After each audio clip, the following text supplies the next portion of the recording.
They are not sleeping, Pritchard concluded. They are entering a state closer to suspended animation. Their cells are barely working, operating at the absolute minimum level needed to prevent death. How they achieve this without organ damage or brain death is beyond current medical understanding. The physicians attempted controlled experiments with Sarah's reluctant consent. They monitored her closely as autumn approached, documenting the physical changes.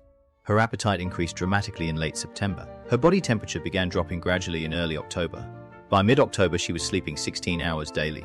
The urge was overwhelming, undeniable. "I can feel it starting," she told them one evening in October, "like gravity pulling me down. Every part of my body wants to stop to rest. Fighting it feels like drowning." The doctors tried to prevent her descent into sleep using various stimulants and interventions. Nothing worked. By November 1st, Sarah was unconscious despite their efforts. Her body had claimed its right to shut down regardless of medical interference. What disturbed the physicians most was their inability to identify the initial cause. The contaminated grain from 1814 had been their main theory, but analysis showed nothing unusual. They examined the family's water source, their clothing, the soil around their property. Every test came back normal. Fleming's final report to the Kentucky Medical Society concluded with unsettling honesty. "We are confronted with a transformation in human biology that appears permanent and unexplainable. These individuals have adapted to survive in a way that should not be possible. Whether this represents disease, evolution, or something we lack the scientific framework to understand remains unknown. What is certain is that they can never return to normal human existence." Of all the disturbing aspects of the Harwell case, nothing troubled the medical team more than the three youngest children. Thomas, Catherine, and James had never known a winter awake. Their entire existence had been divided between frantic summers and unconscious winters, and the evidence suggested they were becoming something fundamentally different from human. Thomas, at 5 years old, had a vocabulary of perhaps 30 words. Most were simple nouns: food, water, sleep, mother. He could not form complete sentences, yet his understanding of nonverbal communication was extraordinary. He understood tone, gesture, and facial expression with an accuracy that seemed almost supernatural. Dr. Constantine noted that he responded to her emotional state before she was consciously aware of it herself. "The boy watched me constantly," she wrote. "When I felt anxious, he moved away and became very still. When I was calm, he approached. He was reading signals I did not know I was sending. This is not intelligence in the normal sense. It is something more basic, more instinctive." Catherine, aged 12, could speak in broken sentences but showed no interest in abstract concepts. She could not understand numbers beyond simple counting. She had no understanding of past or future, living entirely in the immediate present.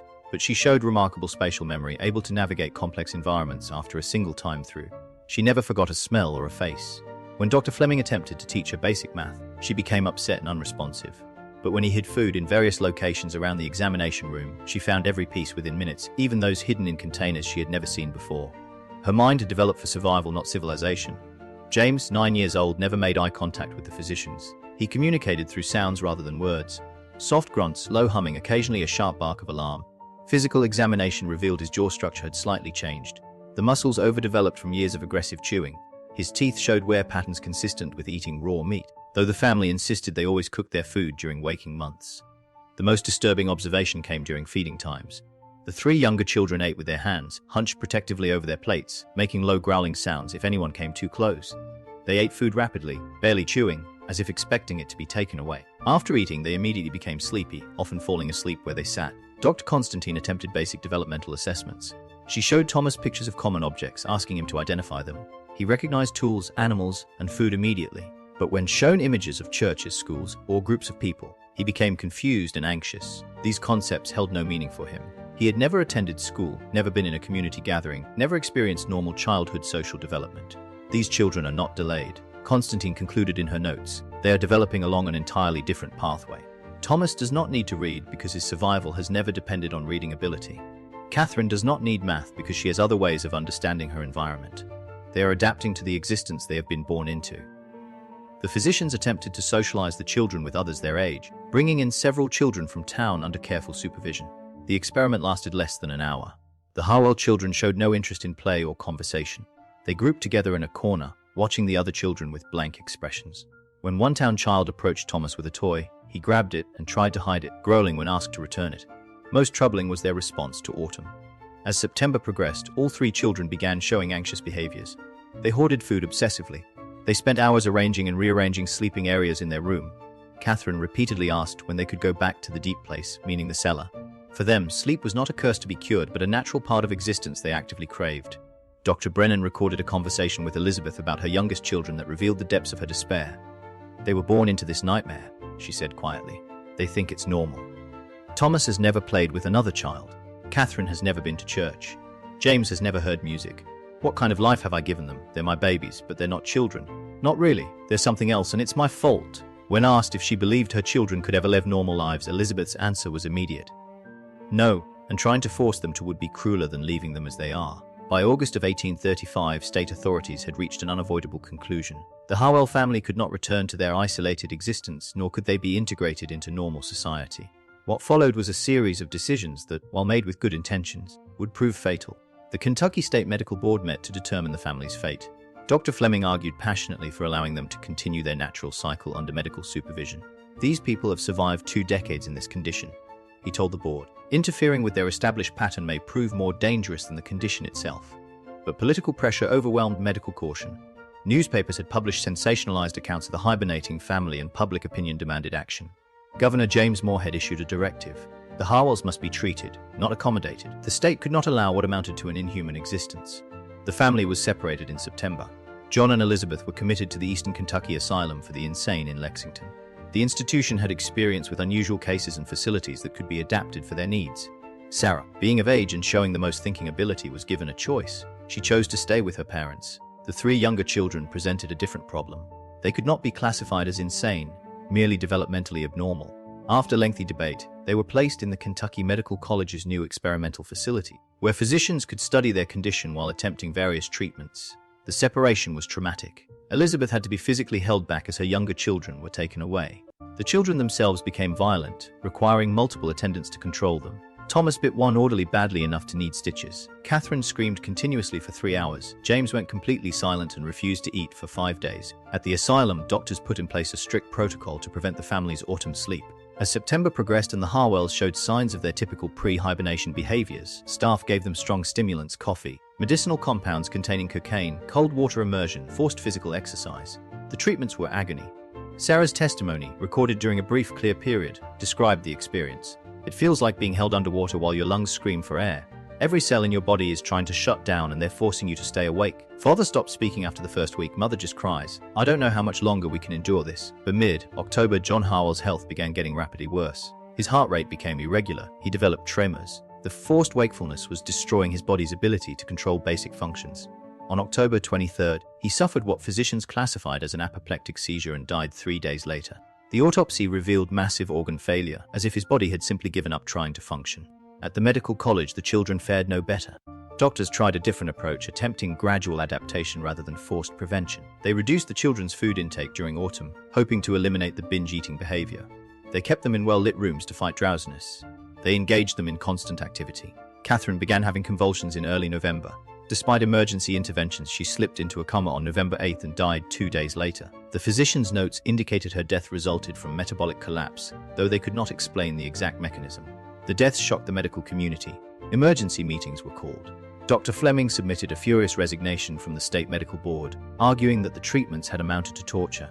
"We have killed these people," he wrote, "through our arrogance and refusal to accept that some conditions cannot be cured, only endured." In December, authorities finally gave in. Elizabeth and Sarah were allowed to sleep, their dormancy carefully watched in the asylum.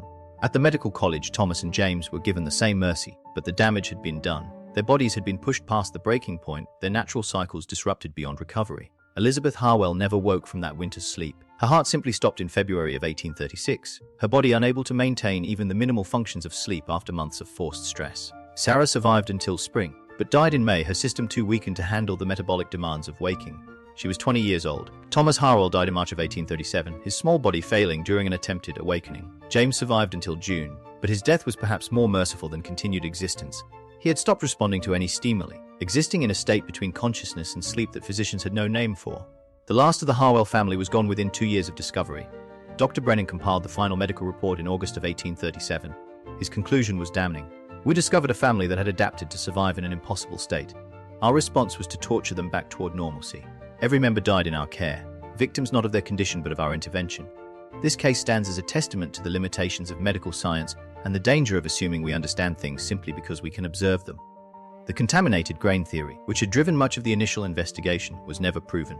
Analysis of samples from the Harwell property and from the merchant who allegedly sold them grain in 1814 revealed nothing unusual. Either the contamination had broken down beyond detection, or the cause lay somewhere else entirely. Some physicians theorized the family had been exposed to some unknown fungus or parasite that changed their metabolism. Others suggested a hereditary condition triggered by environmental stress. Dr. Constantine proposed the most unsettling theory that extreme deprivation and isolation had somehow unlocked a hidden capacity in human biology, an atavistic survival mechanism buried in our evolutionary past. Perhaps humans once possessed this ability, she wrote in a letter to the Medical Society of Philadelphia. Perhaps in our distant ancestry, we survived harsh winters through torpor as bears do. The Harwells may have accessed something we lost when we became civilized. If so, their tragedy is that they found this ancient adaptation in a modern world that could not accommodate it. Sheriff Crane ordered the Harwell property sealed in 1838. The cabin was boarded up. The cellar entrance was filled with stones and earth. A posted notice warned trespassers of prosecution, though the real reason was to prevent curiosity seekers from disturbing what had become, in local memory, a cursed place. But the story did not end there. In 1841, hunters reported finding a similar underground chamber 15 miles from the Harwell property. It showed signs of recent use. Straw bedding, stored food, the same careful preparations. No occupants were ever found, and authorities chose not to investigate further. Similar reports came up periodically over the next decade. A family in eastern Tennessee that disappeared each winter. Strange sleeping chambers discovered in remote Arkansas hills. Each time, local authorities conducted minimal investigation and kept records sealed. The Harwell case had taught an uncomfortable lesson. Some mysteries were better left unexamined. The medical journals that published accounts of the Harwell family did so with extreme caution, often in heavily edited form. The full case files were restricted to professional medical libraries, accessible only to licensed physicians. The general public received cleaned-up versions that left out the most disturbing details. By 1850, the Harwell case had largely been forgotten outside medical circles. The few scholars who studied it reached no agreement. Some called it mass hysteria. Others believed the family had deliberately faked their condition for unknown reasons. Most simply acknowledged it as an anomaly that defied explanation. The Harwell cabin slowly collapsed over the following decades. The cellar, despite being sealed, was reportedly reopened by vandals in 1863. They claimed to have found nothing but empty darkness and a smell they could not describe. Something organic and ancient that made them flee without exploring further. The entrance was sealed again, this time with concrete. Today, historical records of the Harwell family exist in scattered archives across Kentucky. Researchers occasionally rediscover the case and attempt new analysis with modern understanding of biology and psychology. None have provided satisfactory explanations. The contaminated grain remains unidentified. The mechanism of their transformation remains unknown. The question of whether others like them still exist, hidden in remote places, living by cycles that have nothing to do with civilization, remains unanswered. Some questions, it seems, are not meant to be solved. Some adaptations in human nature cannot be explained by science or understood through reason. The Harwell family hibernated for 20 years, and in the end, the only certainty is that we killed them trying to wake them up. If this story left you questioning what else might be hidden in forgotten archives, hit that like button and subscribe, because the darkest chapters of history are the ones nobody wanted recorded. The traveling preacher made his first visit to the Harwell property in March of 1835. What he found in their root cellar would make medical authorities question everything they knew about human survival. Reverend Thomas Whitfield had been serving remote Kentucky settlements for 12 years, but he had never seen a homestead quite like this one. The cabin sat in a valley so deep that even spring sunshine barely reached its worn walls. His horse had stopped twice on the way there, ears flat against its head, refusing to move forward until Whitfield got off and led the animal by hand. The property showed signs that people lived there. Split firewood was stacked against the cabin's north wall. A working well stood in the yard. Its bucket still hung from the wooden beam. But something felt deeply wrong about the silence that covered the place. No smoke came from the chimney. No farm animals moved in the small fenced area. When Whitfield called out a greeting, his voice seemed to disappear in the cold March air without an echo. He walked up to the cabin door and knocked. The sound was hollow, with no answer. After waiting a reasonable amount of time, he tried the handle and found it unlocked. The inside was dark and cold, furnished with simple handmade furniture. A table had 7 place settings, as if the family had just stepped away during a meal, but dust covered everything, undisturbed for months. Whitfield's attention focused on a heavy door built into the floor near the stone fireplace. A root cellar, he thought, where families stored their winter food.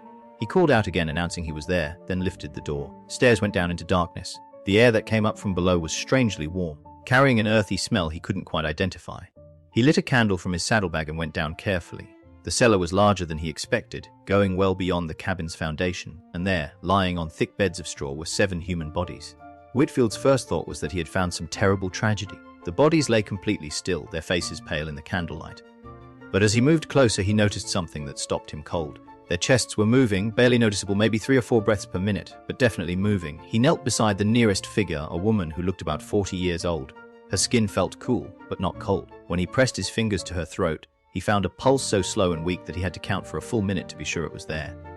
Her eyelids didn't move at his touch. She stayed perfectly still, trapped in some state between life and death that he had never seen.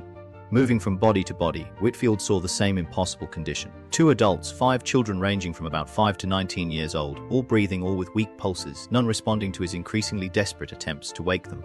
Their bodies were arranged with obvious care, hands folded across chests, heads resting on folded cloth. On a shelf carved into the dirt wall, he found a leather journal. The most recent entry was dated November 7, 1834.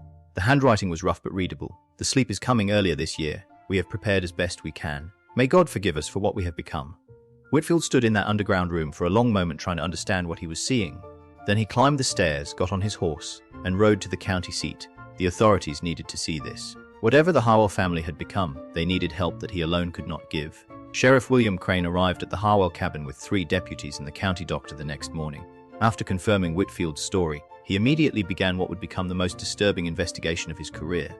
The question that consumed him was simple. How had an entire family survived this way for what seemed to be years without anyone knowing? The answer began to come from the most ordinary of sources. At Deacon's General Store in the county seat, Crane looked at the owner's record books going back 2 decades. What he found suggested a pattern so strange that he at first thought it was a bookkeeping error. Every October without fail since 1815, someone from the Harwell family had come to the store. The purchases were always the same in their large amounts. Hundreds of pounds of flour, cornmeal, salt pork, dried beans, and preserved fruits. Enough to feed a large family through an entire winter, bought in a single visit. Then nothing. No purchases recorded from November through March. Every single year they'd come in looking half-starved, old Deacon told the sheriff, checking his memory as much as his records. The father usually, sometimes one of the older children, they'd be thin as rails, eyes kind of wild, wouldn't talk much, just pointed at what they wanted, paid in coins, loaded their wagon and left. The storekeeper's description became more unsettling. Last few years they seemed different, more like animals, if you understand me. The way they moved, quick and jerky, and they'd smell the food before buying it, right there in the store, like they couldn't trust their eyes to tell them what it was. Crane's deputies spread out across the county, interviewing anyone who remembered encounters with the Harwells. A consistent picture emerged of a family that lived in 2 separate phases. From April through October, neighbors sometimes spotted them working their small piece of land or hunting in the hills, but their behavior became increasingly strange with each passing year. A farmer named Dutch Keller remembered seeing John Harwell, the family father, in the woods during autumn of 1833. He was eating, sheriff, just standing there in a clearing, shoveling food into his mouth like he couldn't get enough. Had a bag full of dried apples, and he was eating them, cores and all, barely chewing. When he saw me, he ran off into the brush. Didn't say a word. The most revealing testimony came from Martha Yates, who had once been friendly with Elizabeth Harwell. She described visiting the cabin in the spring of 1822, shortly after the strange behaviors began showing up. Elizabeth was crying, Yates told Crane. She kept saying they were cursed, that something had changed in them. She showed me her arms, how the hair had grown thicker, darker. She said every winter they slept more and more, that it was getting harder to wake up. Her children were changing too. She begged me to pray for them. Yates had tried to help, bringing the family to church services, but the Harwells' presence disturbed the congregation. They'd fall asleep during sermons, all of them at once, and they smelled wrong, like animals in a den. People complained. Eventually, Reverend March asked them not to return. Back at the cabin, Crane's men found the journals, 3 volumes written mostly by Elizabeth Harwell, recording their descent into this unnatural existence. The earliest entries were clear and frightened. She described the winter of 1814 when a late frost destroyed their crops, and they'd survived on grain bought from a traveling merchant. By spring, something basic had changed in their bodies. "We cannot fight the sleep anymore," read an entry from 1828. "Each winter it takes us earlier and holds us longer. The children know no other life, God help us. We are becoming something else." The final entries were barely readable, the handwriting falling apart into rough scratches, but the meaning was clear. The Harwells had stopped fighting their transformation. They had accepted it, adapted to it, built their lives around these months of death, like sleep, and in doing so, they had stopped being entirely human. Dr. Samuel Brennan had practiced medicine for 30 years, but nothing in his training prepared him for what he recorded in his examination of the Harwell family. His report, preserved in the Kentucky State Medical Archives, reads less like a medical assessment and more like a record of the impossible. The family stayed in their sleeping state for 6 days after being found. Despite every normal attempt to wake them, Brennan used smelling salts, ice water treatments, even mild electrical shocks. Their bodies showed slight involuntary movements to these treatments, but consciousness stayed beyond reach. What disturbed Brennan most was the physical evidence of long-term adaptation. He measured John Harwell's heart rate at 4 beats per minute. Breathing averaged 3 breaths in the same time period. Body temperature registered at 82 degrees, far below what should keep a human alive. Yet the man lived, organs working, in some radically changed state that defied medical understanding. the physical changes were equally alarming. Every family member had developed a layer of fat under the skin, unusual for people who look malnourished during their waking months. Body hair had thickened considerably, especially on the chest and limbs. Their fingernails showed ridge patterns, suggesting repeated cycles of growth and sleep. Brennan's examination of their teeth revealed something particularly unsettling. Unusual wear patterns on the molars showed extreme chewing pressure, as if they had been grinding through enormous amounts of food. He found pieces of raw grain stuck in several cavities along with evidence of eating without proper chewing. The digestive systems showed expansion. Stomach stretched out in a way consistent with eating huge amounts of food. On the 7th day, the family began to wake. It happened slowly, almost impossible to notice. Body temperatures rose by tiny fractions of a degree. Breathing got deeper. Color returned to their faces. But the awakening itself was disturbing to watch. Elizabeth Harwell's eyes opened first, but there was no recognition in them. She stared at the ceiling of the room where they'd been moved, her gaze blank, like an animal. Her hands moved slowly, as if remembering how to work. When she finally turned her head to look at Brennan, he saw something in her expression that made him step backward without thinking. The others woke in similar ways over the next several hours. The youngest child, a boy about 5 years old, began making sounds that were more like whimpering than speech. The older children showed slightly more awareness, but their movements stayed slow and uncoordinated. Only Sarah, the oldest daughter, showed something close to normal human consciousness. Even she needed hours to speak clearly. Her first words were a raspy whisper asking what month it was. Brennan conducted physical examinations as each family member came out of their sleep. Their bodies were using up their fat reserves at a visible rate, metabolism speeding up from near shutdown to frantic activity. Within 12 hours of waking, all 7 were incredibly hungry, showing an appetite that shocked the medical staff. They ate continuously for 3 hours, Brennan wrote in his notes, not with pleasure or satisfaction, but with desperate urgency, as if making up for months of starvation. The children became upset when food was temporarily taken away for examination purposes. Young Thomas actually bit an attendant who tried to remove his plate. The doctor's attempts to understand the cause behind their condition led him to examine the contaminated grain theory suggested by the journals. He sent samples of grain found stored in the Harwell cabin to colleagues in Lexington for testing. But the results, when they arrived weeks later, showed nothing unusual. Whatever had caused this transformation remained unidentified. What Brennan could document was the result. The family's bodies had fundamentally changed their relationship with consciousness, metabolism, and survival itself. They had developed the ability to enter a state that looked like death closely enough to fool casual observation, yet preserved life through months of not moving. The question that haunted him wasn't whether this was medically possible. The evidence before him proved it was. The question was whether these people could still be called fully human, or if they had crossed some line into something else entirely. Sarah Harwell was 19 years old when she gave her testimony to Sheriff Crane and Dr. Brennan. Of all the family members, she alone had the clarity to describe what 20 years of this existence had been like. Her account, recorded over 3 days in April of 1835, remains one of the most disturbing documents in Kentucky medical history. She remembered the first winter clearly. She had been 4 years old when the change began. "We were hungry that year," she told them, her voice still weak from the long sleep. "Father bought grain from a man passing through. Mother made bread from it, and we all ate. It tasted bitter, but we were starving. By the time snow came, we couldn't stay awake. That first winter, the family had fought against the unnatural drowsiness. They pinched themselves, walked in circles, threw cold water on their faces. Nothing helped. One by one, they gave in to sleep that felt different from anything natural." Sarah described it as falling into a dark well, still aware of falling, but unable to stop. "I could hear things sometimes," she said. "Wind outside, mice in the walls, my mother's breathing next to me, but I couldn't open my eyes, couldn't move. It was like being buried alive, except I wasn't afraid. The fear came later when I understood what was happening to us." Each winter after that brought the sleep earlier. By 1820, it began in November. By 1825, October. Their bodies demanded it, created an overwhelming urge impossible to resist. Sarah described the autumn months as a desperate race to prepare before consciousness slipped away. "We'd eat everything we could," she explained. "Not because we enjoyed it, but because something inside us screamed that we had to. Father would hunt every day. Mother cooked constantly. We'd stuff ourselves until we could barely move, and still the hunger wouldn't stop. The younger children cried from how full their stomachs were, but they kept eating anyway. The waking months brought their own suffering. Each spring, the family came out thinner, weaker, their minds foggy with confusion. It took weeks to remember how to be human again, how to speak properly, how to interact with others, and every year it became harder.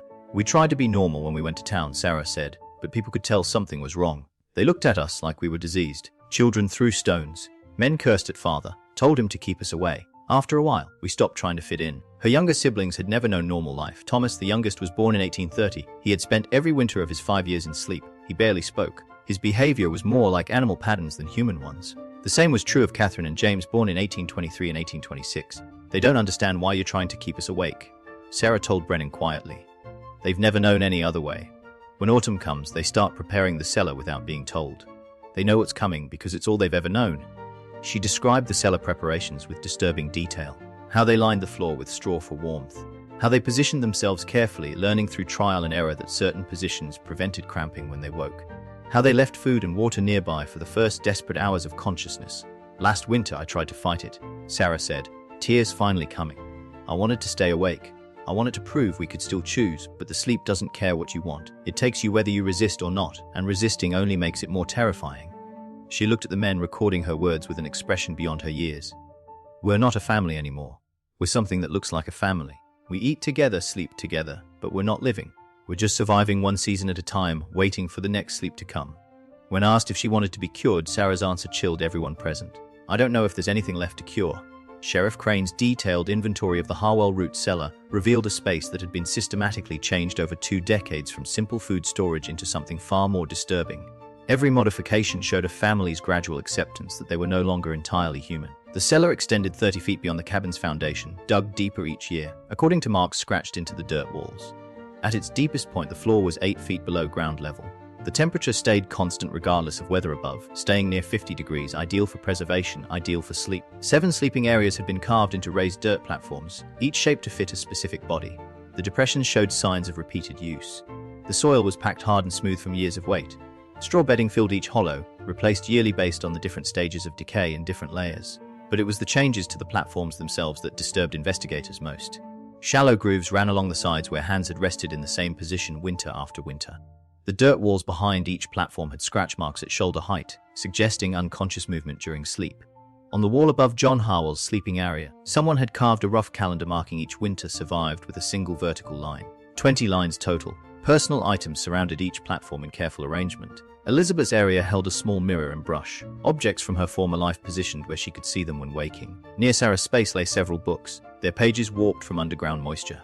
The children's areas contained simpler items. A wooden toy horse, a collection of smooth river stones, a worn cloth doll. Deputy Marshal Griggs discovered something that made even hardened investigators uncomfortable. Behind a false wall of stacked stones, the family had created a second room. Inside lay the skeletal remains of dozens of animals. Deer, rabbits, squirrels, even a black bear cub. All showed signs of being eaten raw. They were storing food like predators. Dr. Brennan observed when examining the remains, storing kills for later eating. This behavior isn't human. It's what animals do when preparing for hard times. The walls themselves told a story of progressive isolation. Early scratches in the dirt formed words and dates, attempts to keep human connection to time and language. But as years passed, the markings became simpler. Tally's symbols eventually just claw-like cuts in the earth, as if whoever made them had forgotten the purpose of communication entirely. Near the entrance, investigators found supplies that painted a grim picture of the family's final active months. Mason jars filled with melted fat, bags of dried corn and beans, many showing signs of being eaten directly without cooking, and disturbing evidence that the family had been collecting their own shed hair, weaving it into rough insulation for the sleeping platforms. A tin box hidden beneath Sarah's platform contained letters she had written but never sent. They were addressed to no one, simply dated across multiple years. The most recent, from October of 1834, described her despair in careful handwriting. I dream during the sleep now. Dreams where I'm running through forest on 4 legs. Dreams where winter is not something to survive, but something that feels right and natural. When I wake, I'm relieved to have hands again. But each year, that relief comes slower. One day it won't come at all. The cellar's most chilling feature was discovered last. On the ceiling above the sleeping platforms, someone had painted a night sky. Stars made in what appeared to be lamp black mixed with animal fat. But the stars were wrong, arranged in patterns that matched no actual sky. It was as if the artist had been painting from memory of something seen during sleep. Some dreamscape visible only in that state between life and death. Sheriff Crane ordered the cellar sealed after documentation was complete. But before workers filled the entrance, several deputies swore they heard sounds from below. Not human voices, something closer to the breathing of a large animal in deep sleep. Even though the space was confirmed empty, the sounds continued until the last shovel of dirt was thrown. The Harwell family's descent into isolation had not been sudden. Newspaper archives and church records from 1815 through 1835 revealed a community that had watched them change and chosen to look away rather than help. The earliest mentions appeared in the Cumberland Valley Gazette from spring of 1816. A brief notice reported that the Harwell family had recovered from a strange winter illness that had kept them confined to their home for several months. The tone was sympathetic. Neighbors had checked on them, left food at their door. At that point, they were still considered part of the community. By 1818, the sympathy had turned into suspicion. A letter to the editor described meeting John Harwell in the woods during October. He moved through the brush like something wild, the writer noted. When I called out a greeting, he turned and stared at me with eyes that showed no recognition, though we have been neighbors these 5 years. His mouth was stained dark, and he carried the dead body of a deer over his shoulder as if it weighed nothing. Church records documented the family's attempted integration with painful detail. Reverend March's journal from 1820 described multiple complaints about the Harwell's behavior during services. They fell asleep during prayers, all of them at the same time, their breathing so shallow that other churchgoers thought they had died. Children sitting near the Harwell family refused to return to services, claiming they smelled wrong and made strange sounds. I spoke with Elizabeth Harwell after the service, March wrote. She cried openly and begged me not to turn them away. She said they were good Christians suffering under some curse they could not understand. But when I looked into her eyes, I saw something that frightened me, an absence, as if the woman I had known was already mostly gone. The final entry about the Harwells in the church records came from November 1820. I have asked the Harwell family not to attend services until they have gotten proper medical attention. Their presence disturbs the congregation, and I fear for the spiritual well-being of the community. May God have mercy on their souls. School records showed that the older Harwell children had attended the county school on and off until 1822. Teachers noted behavioral problems that got worse each autumn. Sarah had been a promising student, but her focus got steadily worse. She fell asleep at her desk. She became aggressive when other children got too close. By October, she would stop coming entirely. The Harwell girl frightened the other students, wrote school mistress Ann Porter in a letter to the school board. She hoarded food, hiding scraps in her desk. She made animal sounds during quiet study. When I corrected her, she looked at me with an expression I can only describe as wild. I cannot have her in my classroom. The community's rejection sped up after an incident in 1824. During the Autumn Harvest Festival, young James Harwell, then 8 years old, had attacked another child who tried to take food from his plate. The fight was violent enough to require the sheriff's intervention. Witnesses described James biting and clawing, fighting with an intensity completely wrong for the minor reason. After that, the Harwells stopped attending town events entirely. Shopkeepers served them quickly and without conversation. Neighbors stopped visiting. When the family passed on the road, people crossed to the other side. They had become ghosts before they ever entered their cellar, erased from community memory while still technically alive. A farmer named Elijah Cross provided perhaps the most telling testimony to investigators. He had been the Harwells' nearest neighbor, living 3 miles away. "We heard them sometimes in autumn," he said. "Howling, that's the only word for it. Not screaming, not calling out. Howling like wolves calling to each other across the hills. First time I heard it, I got my rifle thinking predators were near my livestock, but it was coming from the Harwell place. After that, I didn't go near there anymore. None of us did. We just pretended that valley was empty, and whatever lived there wasn't our concern." The community had made an unspoken agreement. They would sell the Harwells supplies. They would take their money, but they would not acknowledge what was happening to them. It was easier to let them disappear than to face the impossible truth that people could transform into something else entirely. 3 physicians arrived from Lexington in late April of 1835, called by Dr. Brennan's initial reports. What they documented over 6 weeks of intensive study would challenge every accepted principle of human biology and ultimately provide no answers, only deeper questions. Dr. Marcus Fleming specialized in diseases of the blood. His examination revealed that the Harwells' blood composition changed dramatically between their active and sleeping states. During wakefulness, their blood showed high levels of certain compounds he had only previously seen in animals preparing for winter torpor. White cell counts dropped to dangerously low levels. Yet, the family showed no signs of infection or weakened immunity. "The body is essentially shutting down non-essential functions," Fleming wrote in his report. "But the way this happens voluntarily and the ability to sustain it for months contradicts everything we understand about human biology. These people should be dead.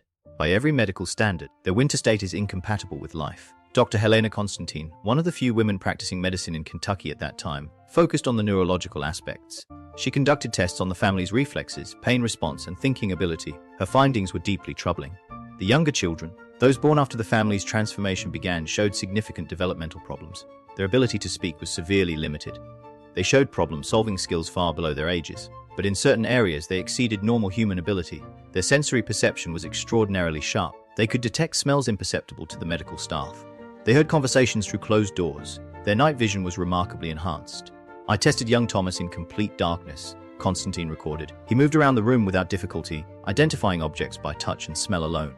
When I asked him to describe what he was doing, he could not put the process into words. It was instinctive, not learned. His brain has developed pathways that should not exist in human neurology."